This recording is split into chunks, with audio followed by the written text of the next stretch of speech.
So this video will show you how to download assignments that students have submitted via a basic Blackboard assignment and then re-upload those through Turnitin so that you can use the grading features of Turnitin. So the first thing I'm going to do is to go to the grade book. So I'm going to click on Full Grade Center, and then from the grade book, and again I'm in the, let's see, full grade book. So Full Grade Center, you would scroll over to the standard Blackboard assignment. Right here, we see that these need to be graded. I'm going to click up here and go to Assignment File Download. And this will take me to a page where I can actually download all of the assignments at the same time. So I'm going to click this, and these are selected, and if you click this, then all will be selected, all that are available. I click Submit, and then I see that the assignments have been packaged, and I'm going to click Download Assignments Now. And they're downloading to the bottom of my browser, or you would want to check your downloads folder. So from here, I'm going to open this zip file. I need to do a little bit of prep work to then upload them to Turning Point. So I'm going to create a new window on my desktop. I'm going to create a new folder. This is going to be Turnitin assignments. Oops.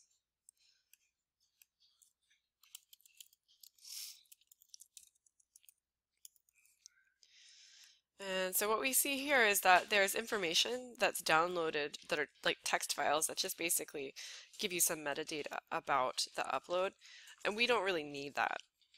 So I'm just going to select the docx file and hold down Command, or if you're on a PC it would be Control, to select multiple. So I have now all three of these, and then I'm just going to pull them into Turnitin assignments. All right, so now we have some assignments that we're going to upload. Let me close this folder, and now we're going to go back into your course. So let's go to the assignment section, and here I'm going to create an assessment. I'm going to go to Assessments, Turnitin assignment, and you get some options. So we're going to do a standard paper assignment. I'm going to scroll down, go to the next step.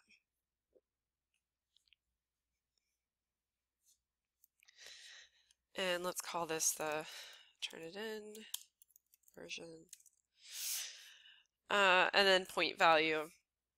Since the grades will actually be coming in through Turnitin, you're now, like, you would need to rejigger your columns. Like if you're having Blackboard calculate the grades, you would just want to make sure that it's calculating this score rather than the standard Blackboard assignment. You don't want it to be calculated twice or have a 0 for that assignment. So just want to square that away if you are using calculated columns in Blackboard. So the other thing that you should consider is if you want your students to see this feedback, then you would actually want to make the assignment available to them. If the assignment is not available, and particularly if the post date is not, somewhat soon, they're only going to be able to see your Turnitin comments after the post date. So you would want to pick a date that that they can see, maybe today if you're going to do all your grading today, or over the next few days.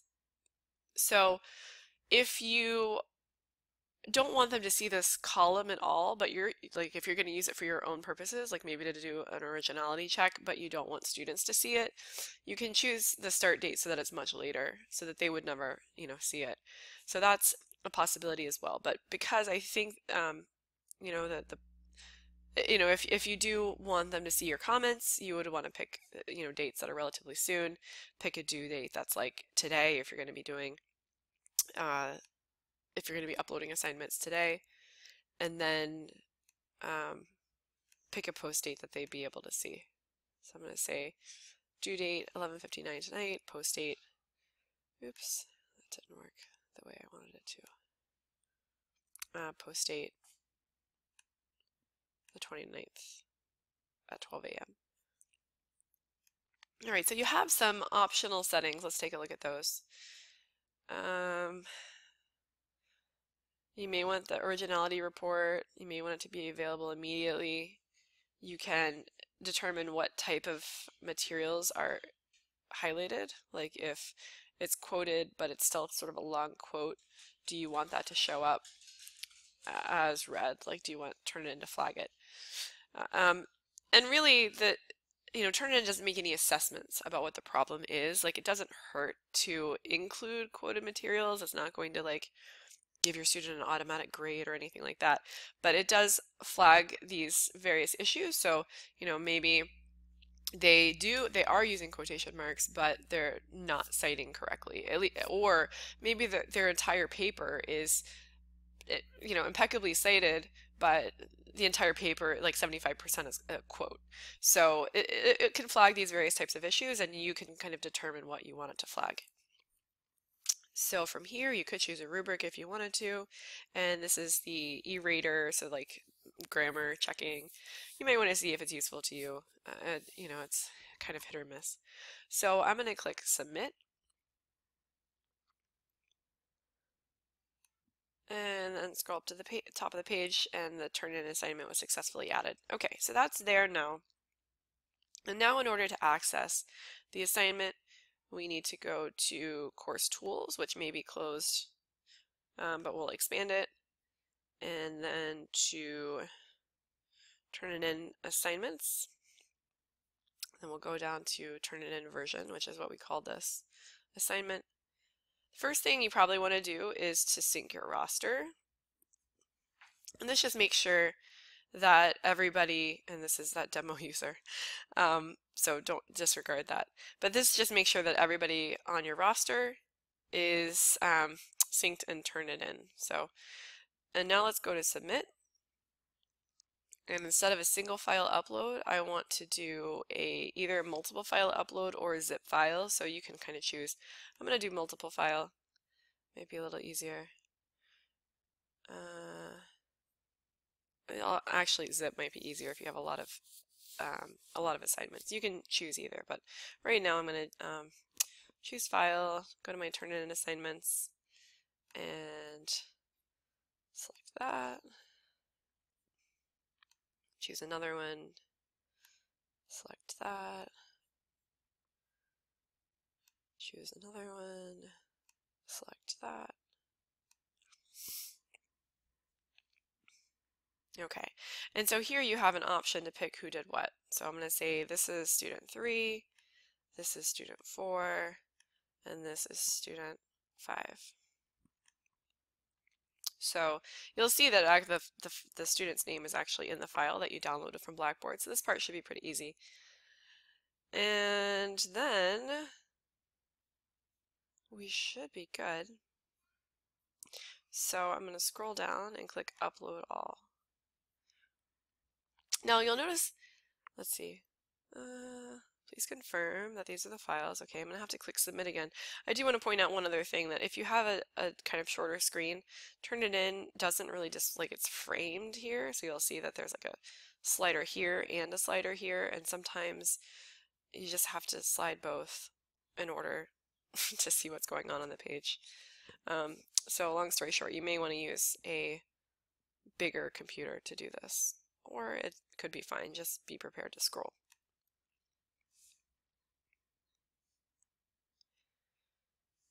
All right, so here I am in the inbox, and it takes a little bit of time for the similarity file to come up, but once it does, you'll be able to see that. You can actually go ahead and get started grading anyway if you click on grade. And it's showing me this note because it's before the due date, so it's kind of treating this as a draft. So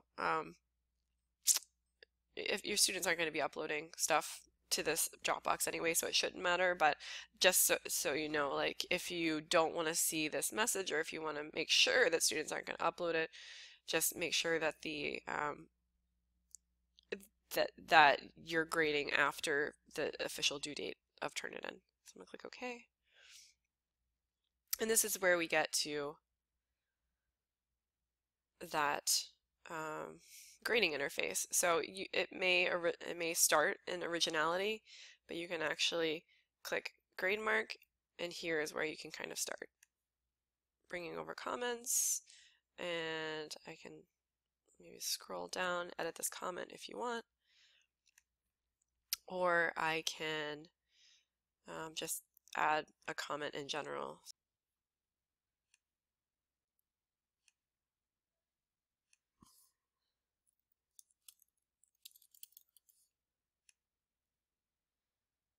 And here we enter the title. So this is, I'm just going to call this general comment. I'm going to put it in the set that I'm working on right now. Save. All right, so there's my general comment. I can use this whenever I want. I can edit it if I need to. So, so there you go. If you did create a rubric for your assignment, you can access that rubric by clicking on this. This assignment uses my default rubric, and so here's where I can add these points and have them add up, and then apply rubric to grade. So from there, once you see a number here, you're done, and you can actually just click to the next paper and do it all again. All right, hope that helps.